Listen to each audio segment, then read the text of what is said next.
The woman walks along the park path, the crunch of gravel under her shoes a steady rhythm. The air is crisp, carrying the scent of blooming jasmine. She pauses by a small pond, watching ripples spread from a duck gliding across the surface. Her phone buzzes in her pocket, but she doesn't reach for it. Instead, she tilts her face toward the sun, letting its warmth seep into her skin. For the first time in months, her chest feels lighter, as if she's exhaled a breath she didn't know she was holding. She finds a quiet café nearby, its windows adorned with hanging plants. Settling into a corner booth, she orders a fresh cup of coffee hot this time and opens a small notebook. Her pen hovers over the page before she begins to write, words spilling out, dreams she'd forgotten, places she wants to see, things she wants to learn. The list grows, each line a small act of reclaiming herself. A barista glances her way, offering a kind smile, and she returns it, her own smile feeling less forced. Later at a local library, she browses shelves lined with books on self-discovery and healing. Her fingers trace the spines until she pulls out a title about rebuilding confidence after trauma. She sits in a cushioned armchair, sunlight filtering through tall windows, and loses herself in the pages. A librarian passes by, noticing her focus, and quietly slides a flyer for a local women's support group onto the table. The woman tucks it into her bag, a flicker of curiosity in her eyes.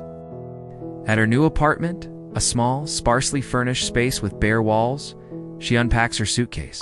Each item she places on the shelves feels like a choice, a candle for calm evenings, a photo of her and her friend laughing at the park, a journal for her thoughts. The silence of the space is unfamiliar but not unwelcome. She stands at the window, watching the street below, where people move with purpose. She wonders who she'll become in this new chapter. One evening, she attends the women's support group from the library flyer. The room is warm, filled with soft chatter and the scent of herbal tea. Women of different ages sit in a circle, sharing stories of struggle and resilience. When it's her turn, her voice shakes at first, but the group listens with quiet strength. She speaks of the control, the criticism, the slow erosion of her confidence. A woman across from her nods, her eyes kind, and shares a similar story. The woman feels a knot in her chest loosen, replaced by a fragile sense of connection. Days turn into weeks. She starts a new routine. Morning walks in the park, where she notices the changing colors of the leaves. Evenings spent painting in her apartment, bright colors splashing across a canvas. And weekly meetings with her counselor, where she learns to name her fears and challenge them. Her phone no longer buzzes with messages that make her flinch.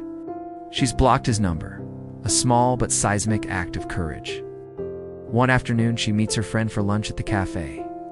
They laugh over shared memories, and her friend notices the change in her, a spark in her eyes, a steadiness in her voice.